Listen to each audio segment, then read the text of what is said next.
ஒரு 5-6 மணி நேரத்துக்கு அப்புறம் வந்து ஒரு ஃபோன் வருது. ஃபோன் வரும்போது தான் உங்ககிட்ட இருந்து ஒரு இரங்கல் செய்தி வேணும்னு கேட்குறாங்க.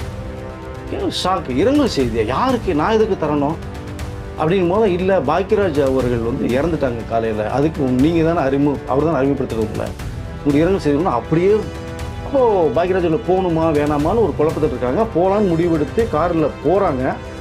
லேக் ஏரியா அந்த வள்ளூர்கோட்டை அந்த பார்டர் வரைக்குமே போகும்போது திடீர்னு காரை நிப்பாட்டு போக வேண்டாம் திரும்ப அப்படின்ட்டான். இந்த வீடு இந்த இதெல்லாம் பார்த்து சொல்லும்போது பாக்கியராஜ் பொறுத்து பார்க்குறாரா, ராமுவை கூப்பிட்டே பேசிகிட்டு இருக்கிற மாதிரி போகுது. ராஜு வந்து இப்போ ராமு வச்சான்னு சொல்லி டக்குனு ஒரு லெட்டர் எழுதி நான் புறப்படுகிறேன், இனிமேல் நீங்கள் அவரை வச்சு வேலை செஞ்சீங்க, நான் இப்போ வேலை செய்ய மாட்டேன்னு சொல்லிட்டு போயிட்டான்.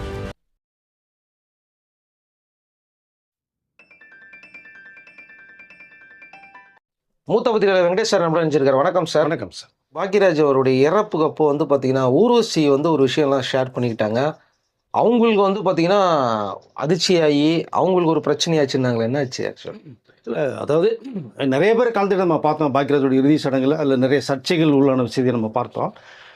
பட்டு அவரோட அசிஸ்டன்ட் டைரக்டர் பார்த்திபனை வந்து சாப ஓட்டதே நம்ம பார்த்தோம். நிறைய கடந்து வந்தாச்சு. இப்போது ஊர்வசி அவர்கள் வந்து எப்படி சொல்கிறது, நான் அவருக்கு கண்டிப்பாக பேசி ஆகணும். நம்ம ஊர்வசி அவர்கள் வந்து தகவலே சொல்லலை. ஃபர்ஸ்ட் ஆஃப் ஆல் பாக்கியராஜ் அவர்கள் மூலமாக தான் தமிழ் திரையுலகத்துக்கு அந்த அறிமுகம் முந்தானை முடிச்ச படத்துக்கு மூலம் 83 அறிமுகமாகறாங்க. படம் பார்த்தோம்னா சூப்பர் டூப்பர் ஹிட் ஆகுது உங்களுக்கு. அது ஏன்னா இப்போ அவங்களுக்கு ஆக்டிங்கை பற்றியே பெருசாக தெரியாது.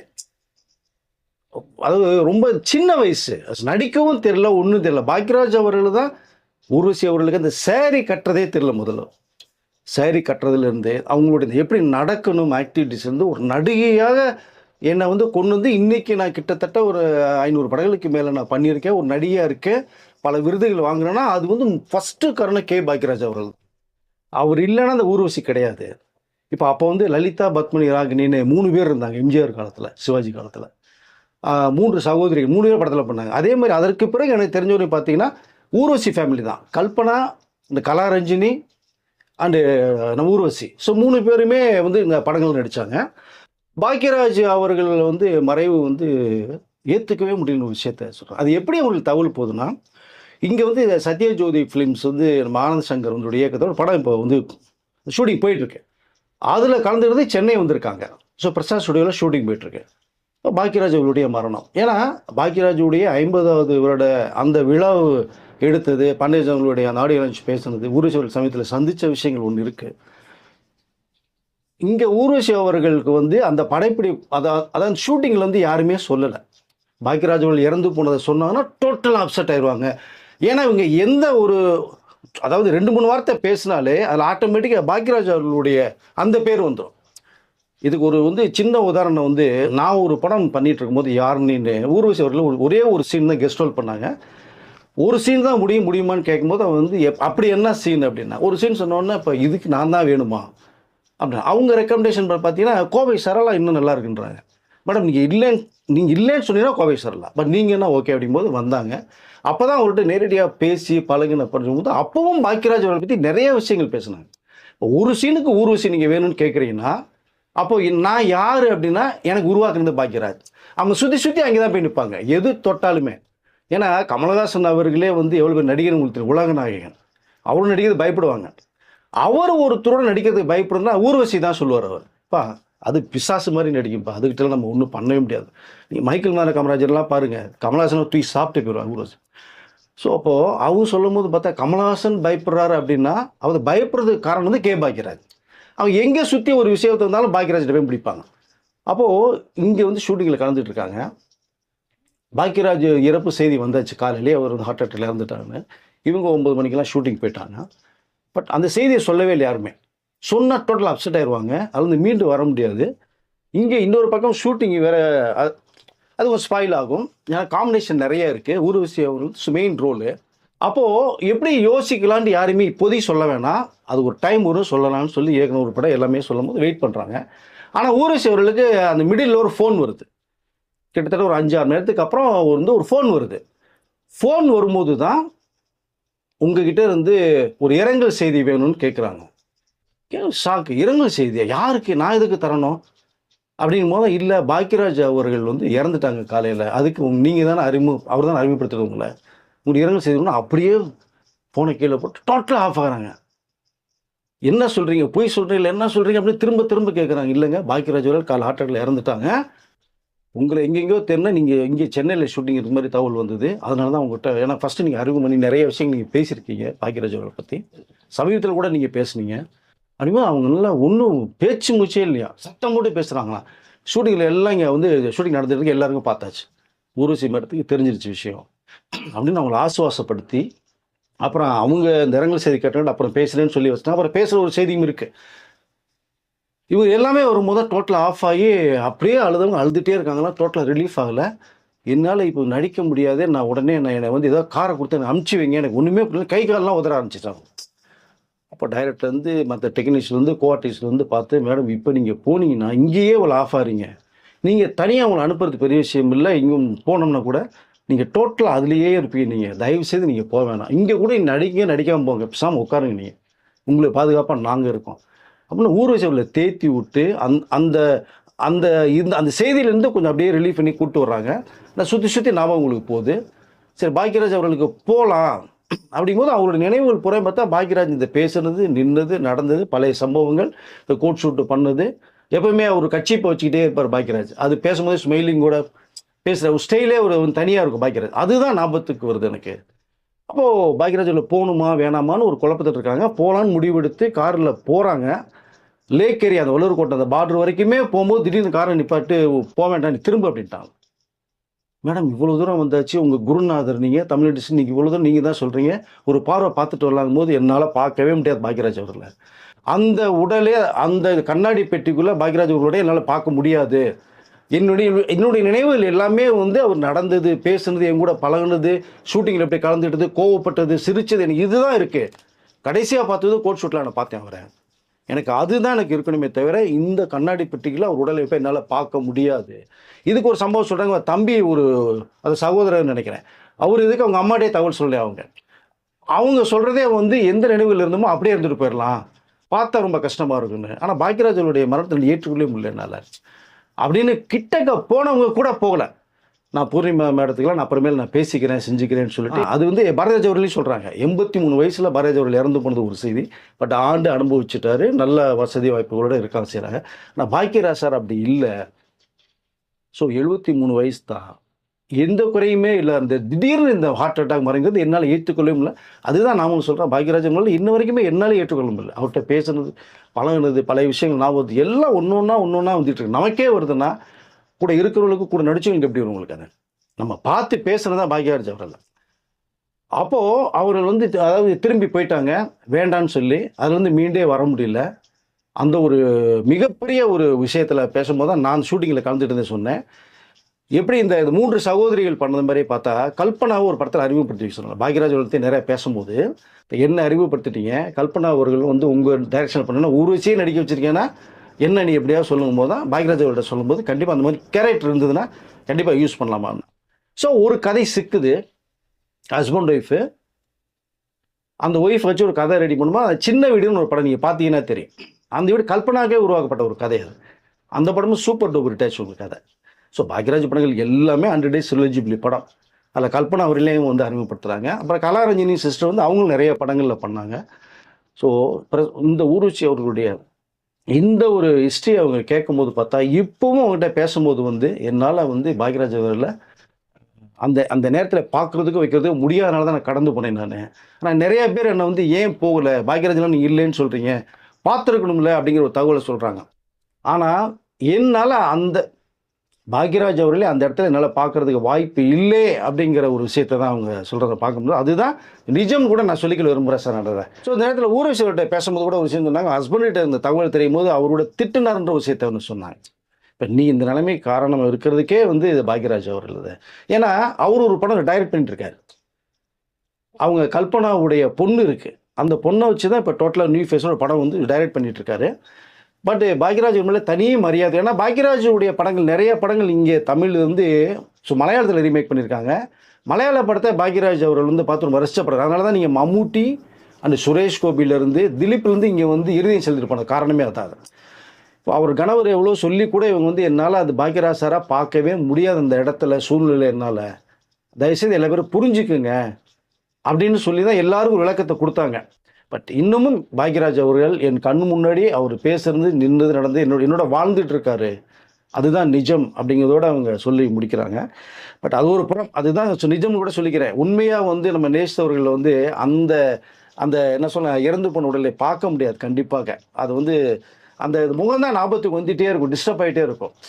பட் இது ஒரு பக்கம் இருக்கும்போது சுந்தரராஜன் அவருடைய நெருங்கிய நட்பு ஒரு விஷயம் இருக்குது. பாக்யராஜ் அவர்களும் சுந்தரராஜன் அவர்கள் ஒன்றா படித்து ஒன்றா வளர்ந்தவங்க. அந்த அசிஸ்டன்ட் டைரக்டராக சேர்றதுலேருந்து மிகப்பெரிய அது போராட்டங்கள், சாப்பிட்றது காசு இல்லாமல் கஷ்டப்பட்டதுலேருந்து நிறைய விலாவரியான சில விஷயங்கள் பேசும்போது சுந்தரராஜனை பற்றி ஒரு வைக்கும்போது தான் பாக்யராஜ் அவர்களுடைய அப்பா இறந்த செய்தி கூட 10 நாளாக வந்து அவருக்கு லேட்டாக தகவல் வந்து அந்த ஒரு ஒரு துக்கத்தை வந்து பகிர்ந்துட்டு ஒரு விஷயத்தை அவர் சொல்கிறார். காரணம் வந்து எங்கள் அம்மாவை வந்து இந்த வெள்ளை சிறையில் என்னால் பார்க்க முடியாது அப்படிங்கிற ஒரு விஷயத்த சொல்லி ரொம்ப சாதகப்பட்டது. இங்கே இன்னொரு விஷயம் சொல்கிறேன். பாக்யராஜ் அவர்கள் அப்பா இருந்த 10 நாள் தகவல் கட்சி கூட பார்க்க முடியலைங்கும் போது அவங்க அம்மா வந்து புதிய வார்ப்பில் ஒரு படம் பண்ணுறாங்க, பாக்யராஜுடைய ஃபஸ்ட்டு படம். அந்த படத்தில் ஒரு டைலாக்கே வரும். அதை பாக்யராஜ்கிட்ட பேசும்போதே சொன்னார், உங்களுக்கு யாருமே இல்லையாகும் போது எனக்கு அப்பா அம்மா யாருமே இல்லாத ஒரு அனாதை, அவங்க இறந்துட்டாங்கன்னு டைலாக் வருமா. அது ஏன்டா எழுதணும் அந்த டைலாக் மாற்றிவிட்டு எழுதிருக்காமன்னு பாக்யராஜ் சொன்ன விஷயம். காரணம் கேட்டிங்கன்னா புதிய வார்ப்புகள் படத்தில் ஹீரோவை பண்ணுறாரு. அவங்க என்ன சொல்கிறாங்கன்னா, ஏண்டா சுதாகர்லாம் அந்த படம் பண்ணி பண்ணும்போது நீ ராசா மாதிரி இருக்க, நீ பண்ணலாமேடா, நீ ஏன்டா ஹீரோ பண்ண மாட்டேங்கிறனால சொல்லி ஆதங்கப்பட்டிருக்காங்க. இல்லைம்மா அதுக்குன்னு ஒரு முகம்லாம் வேணும் செய்யணும், தமிழ் ஹீரோவெல்லாம் கஷ்டம், டைரக்டராக வருது ஆசைப்பட்றேன். அப்படியே புதிய வார்ப்புகள் வந்து திடீர்னு பாரதிராஜா கூப்பிட்டு நடிக்க வச்சது ஹீரோவாக்குன்னு ஒரு விஷயம். அப்போ அந்த படம் வரதுக்கு முன்னாடி அவங்க அம்மா இறந்து போயிட்டாங்க. அந்த படத்தை அவங்க அம்மானால் பார்க்க முடியல அப்படிங்கிறது. சில நெகட்டிவான சில டைலாக் சென்டிமெண்ட்லாம் அது நிஜத்தில் உருவாயிடும் அப்படிங்கிறது.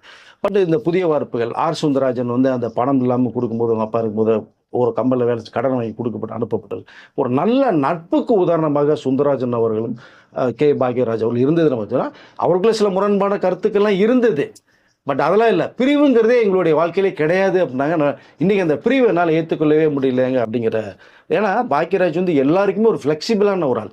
எனக்கு தெரிந்த வரைக்குமே முடிஞ்சால் உதவி பண்ணக்கூடியவர். 100 ரூபாயோ 5000 10,000 மற்றவங்களுக்கும் உதவியாக இருந்தார் தவிர இல்லை, இவர் உபத்திரியமாக இல்லை யாருக்குமே. அப்படி தான் சங்கத்தில் இருந்து கூட நிறைய விஷயங்கள் நம்ம சொல்லியிருக்கோம். நம்மளுடைய மரணமே சங்கத்தில் ஏற்பட்ட ஒரு விஷயந்தான். அது தாங்கிக் கொள்ள முடியாமல் சாப்பாடு இல்லாமல் தூக்கம் இல்லாமல் சிந்தி தான் மறுநாட்கெல்லாம் வாக்கிங் போய்ட்டு வரும்போது ஹார்ட் வந்து அரெஸ்ட் ஆகி போன ஒரு விஷயம். அது சிந்திச்சு நான் பாட்டுக்கு இருந்திருந்தால் நல்லா இருந்திருக்கும். இப்படி ஒரு புறம் இருக்க. இங்கே இன்னொரு விஷயத்தை சொல்கிறேன். இப்போ நான் சொன்னேன் இல்லைங்களா, எல்லாருக்கும் உதவி பண்ணுவார் செய்வாருங்க. அப்படி தான் புதிய வார்ப்புகள் படம் வந்து 1979 ஏப்ரலில் படம் ரிலீஸ் ஆகிடுது. ஹீரோ பண்ண படம் சூப்பர் டூப்பர் ஹிட்டு. இவருக்கு டைரக்ஷன் தான் ரொம்ப ஆசை. அப்புறம் டைரக்ட் பண்ணலாங்கும் போது தான் அம்மன் கிரியேஷன்ஸ், ஏன்னா 16 அவங்களுடைய குரூப் எல்லாமே அது கிளைகப்புறையில் எல்லாமே டோட்டலாக. அப்போ ஒரு படம் டைரக்ஷன் பண்ண வாய்ப்பு வருது. பட் அவருடைய கன்னிப்படத்தில் ஒரு படம், அந்த பிவி பாலகுரு வந்து அவர் நண்பர்கள் இந்த மாதிரி கதை ஒன்று வச்சுருக்கேன் பண்ணலாங்கும் போது பாக்யராஜ் இந்த வாய்ப்பை பிவி பாலகுரு கொடுக்குறாரு. நான் ஒரு கதை ரெடி பண்ணி வச்சுருக்கேன், அதை நான் டைரக்ட் பண்ணிக்கிறேன், இந்த பிவி பாலகுரு இந்த படம் கன்னிப்படத்தில் நீ பண்ணுப்பான்னு சொல்லி ஒரு டைரக்டருக்கு வாய்ப்பு தர்றாரு. ஸோ அந்த நேரத்தில் 79 அதுவும். பட் அது நீ ஒரு ரோல் பண்ணணுங்கும் போது தான் என்ன பண்ணார், புதிய வார்ப்புகளில் ஹீரோவாக பண்ணிட்டார். இந்த படம் பார்த்தோம்னா நெகட்டிவ் ரோல். ஸோ வில்லனாக பண்ணுறாரு. என்னால் வந்து டைரக்ட் பண்ண முடியும், ஸ்கிரிப்ட் டைலாக் ஸ்க்ரீன் பிளே பண்ண முடியும், ஹீரோ பண்ண முடியும், வில்லனாக பண்ண முடியும். அந்த கன்னிப்படத்தில் மெயின் ரோலில் வந்து வடிவுக்கரசியும் ராஜேஷும் பண்ணாங்க. சூப்பர் டூப்பர் படம் உங்களுக்கு. அதில் எனக்கு இன்னமும் மறக்க முடியாத டைலாக் ஒன்று, சூப்பர் டைலாக், அது பாக்யராஜுடைய ஸ்கிரிப்டில் வந்த மேட்டில். இது பேசும்போது யோசித்தாரா, நம்ம இன்னும் இவ்வளோ கொடுமையான ஒரு டைலாக் பேசி வில்லனாக போகணுமா, ஹீரோவாக பண்ணிட்டோமே அப்படின்னு. எங்கள் கூண்டுக்கிளி படத்தில் எம்ஜிஆர் அவர்களும் சிவாஜி அவர்களும் சேர்ந்து நடித்த ஒரே படம். அப்போ ஹீரோவாக பண்ணிட்டு இருக்கும் பார்த்தீங்கன்னா சிவாஜி கணேசன் வில்லனாக பண்ணியிருப்பார். அது ஒரு நெகட்டிவாக மாறும் உங்களுக்கு. அது எதுக்கு மாறுறான், நல்லா எப்படி மாறுறான் அப்படிங்கிறதுக்கு அந்த 2 நிமிஷத்தில் ஒரு சின்ன விஷயம் நடக்கிற மேட்டர் சொல்லியிருப்பாங்க. அந்த படம் ஹிட்டு, புதிய வார்ப்புகள் ஹிட்டு, அடுத்து கன்னிப்பருவத்தில் ஹிட்டு. டைரக்ஷன் ஏப்போ போகணும் பார்த்தா சூர்லா சித்திரங்கள்னு ஒரு படம் ஃபஸ்ட்டு டைரக்ட் பண்ணும். அழகான ஒரு லவ் சப்ஜெக்ட் எடுத்தாங்க. அதில் சுதாகர், சுமதி இவங்க வச்சு பண்ணுறாங்க. அதில் ஒரு செகண்ட் ஹீரோவாக பண்ணியிருப்பார். ஒரு லவ் ஃபெயிலியர் ட்ராக் ஒன்று பண்ணியிருப்பார். அதுவும் சில்லர்ஜிபிள் சூப்பர் டூப்பர் ஹிட். 79 நடித்த அத்தனை படங்களுமே ஹிட் ஆகி மிகப்பெரிய அளவில் போகிறாரு. அதுக்கப்புறம் தான் நான் முந்தானி முடிச்சு ஏவிஎம்ல பெரிய டாப்பில் போகும்போது ஊர்வசி அறிமுகப்படுத்துகிறாங்க. ஸோ இப்போ நம்மக்கிட்ட இந்த பாக்யராஜ் இல்லைங்கிற ஒரு விஷயத்தை நம்ம ரொம்ப ஆதங்கப்படும் போது, பழைய நிகழ்ச்சியில் எனக்கு சில விஷயங்கள் அவர்கிட்ட பேசும்போதோ கேள்விப்படும் போது ஒரு 4-5 சுவாரஸ்யமான நிகழ்ச்சியில் நம்ம நேரில் சொல்லலாம்னு நினைக்கிறேன். இதில் பார்த்தீங்கன்னா அந்த 16 வயது நிலையில் வந்து பாரதிராஜாவுக்கு ஃபஸ்ட்டு படம், பாக்யராஜ் அசிஸ்டண்டாக உள்ள போகிறார் ஃபஸ்ட்டு படம். அதை ஸோ நல்லா ஒரு பிளான் பண்ணி, ஏன்னா இவர்கிட்ட வந்து இந்த டைலாக் பவர்ஃபுல்லாக இருக்கும் பாக்யராஜ் அவங்ககிட்ட. அந்த நெகட்டிவிட்டியோட ரொம்ப அருமை யதார்த்தமாக இருக்கும். ரஜினி அவர்களுக்கு இந்த இது எப்படி இருக்குன்னு சொல்லி கொடுத்தே மாடுலேஷனே பாக்யராஜ் சார். அதை பாக்யராஜுடைய 50வது அந்த சாதனை விழாவில் வந்து ரஜினி சாரே சொன்னது அது. இது எப்படி இருக்குது அப்படின்ற சார் நான் ஒரு ஸ்டைலில் சொன்னேன். சார் அதை விட இப்படி சொன்னால் நல்லா இருக்குன்னு சொல்லிட்டு என்னுடைய அந்த ஸ்டைலை மாற்றினதே பாக்யராஜ் அப்படின்னா. அப்போ அது இன்ன வரைக்குமே பவர்ஃபுல் டைலாக். நீங்கள் தர்பாரில் கூட அந்த இது எப்படி இருக்கணும் டைலாக் ரஜினி சார் பேசியிருப்பார். அப்போ 16 வேலையில் ஒரு சம்பவத்தில் மைசூரில் வந்து அவர் பாரதிராஜன் நிறைய படங்களுக்கு நீங்கள் மைசூரில் வந்து அந்த நேட்டிவ் வில்லேஜ் ஒன்று பிரமாதமாக இருக்கும். நீங்கள் நிறைய படங்கள் எடுத்துக்கலாம் அதில் பண்ணியிருக்காங்க. அதில் போகும்போது ஒரு சின்ன பாரதிராஜ் அவர்களுக்கும் பாக்யராஜுக்கும் ஒரு சின்ன கோபம் நடந்திருக்கு. அப்போ இவர் சொல்கிறத அவர் கேட்கல அப்படின்னு ஒன்று வந்துட்டு, ஏன்னா அப்போ வந்து பாக்யராஜ் கொண்டு விட்டார். ராஜன் மட்டும்தான் கூடுவார் பாரதிராஜ் அவர்கள். அப்போ நேராக வரும்போது சொல்லாமல் நேராக பிறப்பிட்டு வந்துட்டாராம். வந்ததுக்கப்புறம் நடந்து விட்டார். இங்கேருந்துக்கிட்ட 6-7 கிலோமீட்டர் மேலே நடந்து வந்திருக்காரு. ஏன்னா இப்போவே வந்து பஸ் வந்து அப்போ ரொம்ப குக்கிராமம் வந்து இடங்கள் அதெல்லாம் நீங்கள் பார்த்தீங்கன்னா. ஒரு 1/2 மணி நேரம் கழிச்சு பாரதிராஜன் இந்த ஷார்ட்டில் ரேடியோ டைலாக் சொல்லி கொடுத்தானே, ராஜனை கூப்பிடுங்க அப்படின்னா சுற்றிடுறாங்க. ராஜன் இல்லை. ராஜனும் இந்த பாக்யராஜ் இல்லைன்னொன்னே, சார் அவர் காணும் சார். காணாமா? இங்கேயே போக போகிறான், இங்கே தானே இப்போ பாருங்கன்னா எங்கேயுமே இல்லை. அப்புறம் ஒரு தகவல் வருது, யாரோ சொல்லும்போது, சார் நம்ம யூனிட்டில் இருந்த ராஜன் சாரை வந்து பஸ் ஸ்டாண்டில் உட்காந்துருக்காரு, பஸ்ஸுக்காக வெயிட் பண்ணிட்டு இருக்காரு. ஏன்னா அப்போல்லாம் ஒரு 1 hour 2 hours கூட தான் பஸ் வரும். அப்போ அங்கேயே எதுக்கே போகிறான் அவன் பஸ் ஸ்டாண்டுக்கு அப்படிங்கும்போது, உடனே சீக்கிரம் கூப்பிட்டு பஸ் ஏறி போயிட போகிறான். அவன் கோவிக்க மாட்டான், கோவிச்சானே யாரும் சொல்லி கேட்க மாட்டான், நான் பேசிக்கிறேன்னு சொல்லி திரும்பி ஒரு 6 கிலோமீட்டர் போய் பஸ்ஸில் வந்து பாரதிராஜா சார் கூப்பிட்றாரு, உதவும் வாங்கி வரவே மட்டும் தகராறு பண்ணுறாரான். அவர் என்ன கோச்சிட்டார் செஞ்சுட்டார். இப்படி ஒரு விஷயத்த சொன்னோம்னா படம் நல்லா வரதுனா நம்ம எல்லாமே ஒர்க் பண்ணுறது செய்கிறான். அப்புறம் இவரு உரிமையோட கோவிக்கிறது. முதல் நீங்கள் வாங்க சார், இங்கே வந்து பேசிக்கலாம் நம்ம அப்படின்னு மற்றவங்களாம் கூப்பிட்டு போய் உட்கார வச்சுன்னா, பாரதிராஜா இங்கே ஷூட்டிங்கில் எவ்வளோ டென்ஷன், ஃபஸ்ட்டு படம்டா அது, ஏன்டா போட்டு எல்லாமே சாவடிக்கிறீங்க நீயுமா? இப்போ இதெல்லாம் கொஞ்சம் பொறுத்து இருந்தால் எனக்கு கொஞ்சம் கோஆப்ரேட் படத்தை வெற்றிகரமாக பண்ணுங்கடா. இப்போ பாரதிராஜா யாருன்னு தெரியணும். இந்த படம் விட்டு இருந்தானே நீ யாருன்னு வெளியே தெரியவ, கோபத்தை கொஞ்சம் ஒதுக்கி வை, ஷூட்டிங்லாம் முடிச்சு நம்ம சண்டை போட்டுக்குன்னு சொல்லி கூலாக பேசி தோலில் விட்டு பாக்யராஜ் இருக்கேன். அப்புறம் ஒர்க் பண்ண வச்சேன். இது ஒரு பக்கமாக. இன்னொரு விஷயம் வந்து சிவப்பு ரோஜாக்கள் படம், இது நிறைய ஹிட்டு கொடுத்துட்டாங்க. இங்கே டீனரில் வந்து அந்த நடேசன் பார்க்குன்னு இருக்கும். நடேசன் பார்க்கறது பக்கத்தில் தான் இன்னும் இந்த காம்பவுண்ட் வால் மட்டும் உங்களுக்கு இருக்கும். சிவப்பு ரோஜாக்கள் அந்த பங்களா, அதாவது இந்த கமல்ஹாசனுடைய பங்களா, இங்கே தான் எல்லாத்தையுமே பண்ண சேட்டை பண்ணியிருப்பாங்க. அந்த வீடை மட்டும் இப்போ இடிச்சிட்டாங்க. காம்பவுண்ட் வால் இருக்கும். அந்த வீட்டுக்கு ஒரு வீடு வேணும், ஹீரோவுடைய வீடு ஒன்று ரிச்சாக இருக்கணுங்கும் போது, அப்போல்லாம் வந்து இப்போ ரிச்னஸ் பங்களா நிறையா இருக்குது. அப்போல்லாம் பங்களான்றது எதுவும் கிடையாது. சுற்றி தர்றாங்க. டீனில் ஒரு வீடு இருக்குது. போய் பார்த்தா ஆப்டாக என்ன ஸ்கிரிப்டில் இருக்குது அது அப்படியே இருக்குது. உடனே வந்தோன்னா பார்த்துட்டு எல்லாம் டக்குன்னு பார்க்குறாங்க, செய்கிறாங்க. ஓகே. அப்போது ராஜன் சொல்லி ராஜராஜன் சொல்லி பாக்யராஜ் தான் எப்போவுமே மூச்சுக்கு விட்டாருன்னா 10 தடவை விட்டாருன்னா 5 தடவை இவர் பேர் சொல்லுவாங்க. அப்போ ராமுன்னு யாரோ ஒருத்தர் உள்ளே வர்றாங்க. அவர் ராஜராஜன் சொல்லிட்டு இருந்தவர் ராமுன்னு கூப்பிட்டு இந்த இடம், இந்த லொக்கேஷன், இந்த வீடு, இந்த இதெல்லாம் பார்த்து சொல்லும்போது பாக்யராஜர் பொறுத்து பார்க்குறாராம். ராமுவை கூப்பிட்டே பேசிகிட்டு இருக்கிற மாதிரி போகுது. ராஜு வந்து இப்போ ராமு ஆயிடுச்சான்னு சொல்லி டக்குனு ஒரு லெட்டர் எழுதி, நான் புறப்படுகிறேன், இனிமேல் நீங்கள் அவரை வச்சே வேலை செஞ்சீங்க, நான் இப்படி வேலை செய்ய மாட்டேன்னு சொல்லிட்டு போயிட்டாரான். பாரதிராஜா சார் வந்து அதே மாதிரி அரண்மனையில் வச்சுட்டு எல்லாம் முடிச்சோடனே, சரி ராஜனை கூப்பிடுங்க அப்படின்னாங்க. சார் அவர் போயிட்டார் சார், இங்கே தேடி பார்த்தது இல்லை. எங்கேயா போயிட்டா? இன்னையா அன்னைக்கு தான் அப்படி பண்ணானே, இன்னைக்கு மாயா எப்படி அப்படின்னு சுற்றி போகிறேன்னா ஒரு லெட்டர் பேடு. எப்பயுமே பாக்யராஜ் லெட்டர் பேடு பேனாவை பிரிக்கவே முடியாததுக்கு ஒரு சம்பவம் தான் இதெல்லாம். ஒரு லெட்டர் பேடை எழுதி மேலே வச்சுட்டு, மதிப்புரிய பாரதிராஜா சார் அவர்களுக்கு அப்படின்னு போட்டு விட்டு, எப்பவுமே நீங்கள் ராஜுன்னு கூப்பிட்டு இது பண்ணான்னு சொல்லுவீங்க. ஆனால் இன்றைக்கி பார்த்தா நீங்கள் வேற ஒரு பேர் ராமுன்னு சொல்லிட்டு இருக்கீங்க. அப்போ என்ன தேவைன்னு முடிவு பண்ணிட்டீங்களே, நான் பிறப்புறேன்னு சொல்லி எழுதி வச்சுட்டு பிறப்பிட்டு போயிட்டார். பிடிச்சி தூக்கிட்டு வாங்கன்னு சொல்லி திரும்பி காரை வச்சு தூக்கிட்டு வந்து, ஏன்டா அப்படியா அன்னைக்கு தான் இப்படி பண்ணேன்னா இன்றைக்குமா இப்படி பண்ணுறேன், நீங்கள் ஒர்க் பண்ணான்னு சொல்லி பண்ண இந்த சுவாரஸ்யமான சம்பவங்கள் ஒன்று. இப்படி ஒரு பக்கம் மறக்க முடியாத ஒரு படம்னா பாக்யராஜ் அவர்கிட்ட நிறையா படங்கள் இருக்குது. தூரல் நின்று போச்சு, மௌன கீதங்கள், முந்தானை பிடிச்சி அடிக்கிட்டே போகலாம். குறிப்பாக பார்த்தா அந்த 7 நாட்கள் அருமையான ஒரு லவ் சப்ஜெக்ட். பாலக்காடு மாதவனா ஒரு மியூசிக் டைரக்டர் ஹார்மோனியத்தை போட்டி வச்சுட்டு பண்ணுறது மாதிரி இது. அந்த படத்தின் மூலமாக தான் ஒரு இசையை வந்து அவர் கற்றுக்கணும்னு ஆசைப்பட்டு MS விஸ்வநாதன்கிட்ட தான் அந்த இசையை கற்றுக்கிட்டார். அப்புறம் தான் இது நம்ம படத்தின் மூலமாக மியூசிக் டைரக்டர் மாறினார். ஸோ அப்போ அந்த நாட்கள் ஸ்கிரிப்ட் எல்லாம் பண்ணி வரும்போது கிளைமாக்ஸ் ஒரு அவருக்கு கொஞ்சம் இதாகுது.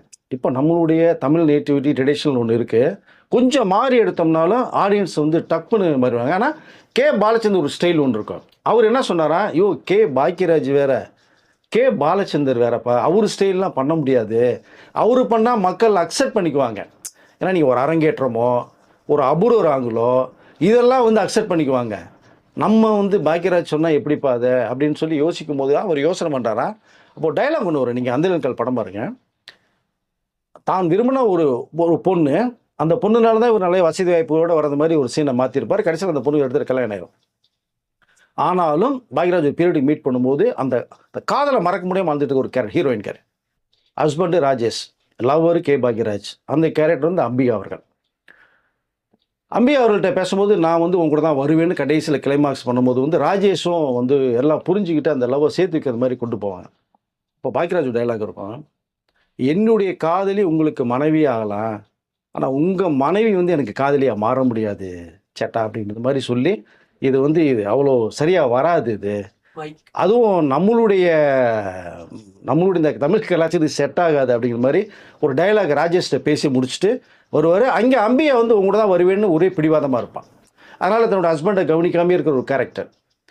அப்போது ராஜேஷ்க்கு விளக்கம் கொடுத்துருவாரு. அம்பியாவுக்கு ஒரு விஷயத்த சொல்லும் போது தான் சொல்லுவார், இப்போ என் கூட வரணும் தான் நீ ஆசைப்படுறியா, சரி ஓகே, அப்போது உன் கழுத்தில் தொங்குதே தாலி, உன்னுடைய புருஷன் கட்டினது, அந்த தாலியை தூக்கி அவனோட எரிஞ்சிட்டு என்னுடைய காதலியாக மட்டும் நீ வா, அப்போ நான் கூட்டு போகிறீங்க மாதிரி ஒரு டைலாக் ஒன்று, ஒரு கிளைமாக்ஸ். அப்போ அப்படியே ஷாக் ஆவான். ஏன்னா ஹஸ்பண்டை விட்டுட்டு தான் விரும்பின அந்த லவரோட பொண்ணு ஆசைப்பட்றான். ஆனால் தாலி ஒன்று இருக்கு இல்லையா, இங்கே தான் தமிழ் சென்டிமெண்ட்டை வந்து பாக்யராஜ் ஒரு ஸ்ட்ராங்காக பேஸ் பண்ணார். அப்போது என் கூட வரணும்னா அந்த தாலியை தூக்கி எறிஞ்சிட்டு வாங்கும் போது இங்கே அம்பியா அப்படியே தாலியை பிடிச்சிட்டு அப்படியே ஒரு ஸ்ட்ரக் ஆகி ஒரு விஷுவல் கொண்டு வேண்டிய பண்ணுவாள். இங்கே தான் ஒரு தமிழ் பெண்ணு எதை வேணாலும் பண்ணுவா, தன்னுடைய கணவன் மட்டும் விட்டு தர மாட்டா, தாலியை விட்டு தர மாட்டேன் ஒரு சென்டிமெண்ட் ஒழிச்சார். அந்த கிளைமாக்ஸில் தான் படமே வந்து சூப்பர் டூப்பர் ஹைலைட்டாக பேச வச்சு பிரம்மாண்டமாக. இது ஏன் சொல்ல வரேன்னா, இப்போ அம்பியா அவர்கள் வந்து பாக்யராஜ் அவர்களுடைய வந்து எரிசல் கலந்துட்டு அவங்களுடைய அந்த முகம் வந்து அந்த அந்த பழைய நினைவுகள்லாம் அந்த இதெல்லாம் பார்க்கும்போது வந்து அது ஒரு மாதிரி இருந்தது. ஊர்வசி அவர்கள் வராமல் காரணம் இது தான். அம்பியா அவர்கள் வந்து பாக்யராஜை பார்த்துட்டு அப்படி ஒரு மாதிரி எமோஷனலாக நம்ம பார்க்க முடிஞ்சுது. ஸோ பாக்யராஜ் படங்கள் அந்த நாட்கள் எந்த அளவுக்கு மறக்க முடியாதோ நிறையா விஷயங்கள். ஸோ இன்னமும் அவர் இல்லைன்னா கூட நம்மளோட வாழ்ந்துட்டுருக்கார் அப்படிங்கிறதான் நான் நினைக்கிறேன் சார். ஓகே சார், இது வந்து ஒரு வீடியோலயே முடிக்க முடியல போல இருக்குது. அவ்வளோ விஷயங்கள் முடியாது இருக்குது. சார் அது. நம்மள நிறைய பேர் வந்து இப்போதான் வெளில வந்து அவரை பற்றி பேச ஆரம்பிச்சிருக்காங்க. அன்னைக்கு இருந்த ஜென்ரேஷனுக்கு இன்னைக்கு இருக்கிற ஜென்ரேஷனுக்கும் நிறைய வித்தியாசம் இருக்காங்க மாதிரி, இன்னைக்கு இருக்கிற ஜென்ரேஷனுக்கு சேர்த்து அவர் அன்னைக்கு படம் பண்ணிட்டு போயிட்டாருங்கிறதா. வித்தியாசமாக படங்கள் நிறையா பண்ணியிருக்காருங்க. ஏன்னா அந்த அவர் அப்போ பண்ண படம் இன்னைக்கு எடுத்தால் கூட அது ரெஃபரன்ஸ்க்கு இருக்கும் அப்படின்வாங்க. கண்டிப்பாக. அதனால தான் நம்ம சொன்னோம். இப்போ சொன்னது கூட வந்து பார்த்தீங்கன்னா ஒரு 2-3 விஷயத்த தான் நம்ம சொல்லியிருக்கிறோம். ஏன்னா வீடியோ லென்த்தாக போயிடும் அப்படின்றதுனால இன்னும் நிறைய சம்பவங்கள் இருக்குது. அப்பப்போ சந்தர்ப்பம் பண்ணும்போது பாக்யராஜ் பற்றி சிறப்பு தகவல் வரும்போது நம்ம நேரலுக்கு ஒரு வீடியோ கண்டிப்பாக சொல்லலாம். ஏன்னா மிகப்பெரிய லெஜண்ட், அவர் நம்மளோட வாழ்ந்துட்டு இருக்கார். அதனால தான் நிறையா பார்த்தீங்கன்னா சங்கத்தில் கூட வந்து எல்லா பேருமே நீங்கள் தான் தலைவராக இருக்கணும், இறுதி வரை இந்த அதாவது சங்கம்னா நீங்கள் தான் தலைவர் அப்படிங்கிற மாதிரி அந்த சவுத் இந்தியன் ஃபிலிம்ஸ் ரைட் அசோசியேஷனில் எல்லா பேரும் விரும்பினதே அதே சங்கத்தினால தான் மன உளைச்சல் ஆகி ஒரு ஹார்ட் அட்டாக் வந்து நம்ம விட்டு பிரிஞ்சு போனதும் அதே சங்கத்தினுடைய அந்த ஏற்பட்ட குளறுபடிகள் தான் தகவல் நமக்கு வந்துச்சு. இருந்தாலும் மறைந்தாலும் நம்மளோட வாழ்ந்துட்டு இருக்கார். மக்கள் தலை எம்ஜிஆர் அவர்கள் மறைந்தாலும் இத்தனை வருஷமாக மக்கள் மேலே வாழ்ந்துட்டு இருக்கிறது மாதிரி பாக்யராஜ் அவர்கள் மறைந்தாலும் நம்மளோட வாழ்ந்துட்டு தான் இருப்பார் அப்படிங்கிறத நான் சொல்லிக்கலாம். ஓகே சார், அடுத்த வீடியோவில் சந்திப்போம். கண்டிப்பாக இந்த தகவல் நான் உங்களுக்கு வந்து வேறு மாதிரி ஒரு எக்ஸ்பீரியன்ஸை கொடுத்துருக்கோம் பார்க்குறவங்களுக்கு. கமெண்ட் செக்ஷனில் நீங்களும் என்ன உங்களுக்கு இந்த எக்ஸ்பீரியன்ஸ் இருக்குது அப்படிங்கிறத சொல்லுங்கள். பாரதி ராஜா எப்படி மறைஞ்சாரோ இவங்க 2 பேருடைய படத்தை எத்தனை பேர் பார்த்துருக்கீங்க இந்த வீடியோவை பார்த்தவங்க, அதை நீங்கள் வந்து சொல்லுங்கள். இன்றைக்கி இருக்கிற படமும் அன்றைக்கி பாக்யராஜ் எழுதின படத்துக்கும் என்ன மாதிரியான உங்களுக்கு எக்ஸ்பீரியன்ஸ் கிடைச்சிருக்கு, அந்த மாதிரி படங்கள்லாம் இன்னொருத்தரால் பண்ண முடியுமா அப்படிங்கிறத கமெண்ட் செக்ஷனில் பார்த்தவங்களே சொல்லட்டும். இன்றைக்கி இருக்கிற ஜென்ரேஷன் தானே பார்க்குறாங்க. அவர்களுடைய படத்திலிருந்து சில காட்சியில் உருவிதான் இன்றைக்கி ஸ்க்ரீன் பிளே டெவலப் பண்ணி ஒரு கதையாக சொல்கிறாங்க சார். அவங்களும் முன்னாடி எல்லாம் விதை போட்டுட்டாங்க. நீங்கள் எந்த படம் சொல்கிறீங்கன்னு எனக்கு தெரியும். அது ஆலமரம் மாதிரி மரம் விரிஞ்சு கிடக்கு. அவர் படத்தையே பேஸ் பண்ணி அந்த 3 பேர் கதையை அப்படியே ஒருத்தர் பேஸ் பண்ணி ஒரு காமெடி நடிகர் எடுத்து அந்த படம் இன்று போய் நாளை வா ஓப்பன் பண்ணுங்க. அதுதான் விஷயம் உங்களுக்கு. அது அந்த படம் வந்து பயங்கரமான ஹிட் அடிச்சு ஓடி நிறைய யங்ஸ்டர்ஸ் வந்து தன்னுடைய லவ்வை சொல்லி பார்க்கணும்னா அவருடைய இளைஞரை தொட்டதே இன்று போய் நாளை படம் தான் உங்களுக்கு. அதனால் அவர் போட்ட விதை நான் திரும்ப சொல்லிக்கிறேன், ஆலமரமாக விரிஞ்சு கிடக்கு. அதில் உட்காந்து ஓய்வு எடுக்கும் நிறைய பேர், அதுலேருந்து நிறைய விஷயங்களை கற்றுக்கொள்ள நிறைய பேர் இப்போ ஏற்கனவே வந்து இயக்குனர் இருக்காங்கிறதா நான் சொல்லிக்கலாம் ஆசைப்படுறேன். நன்றி சார். நன்றி சார்.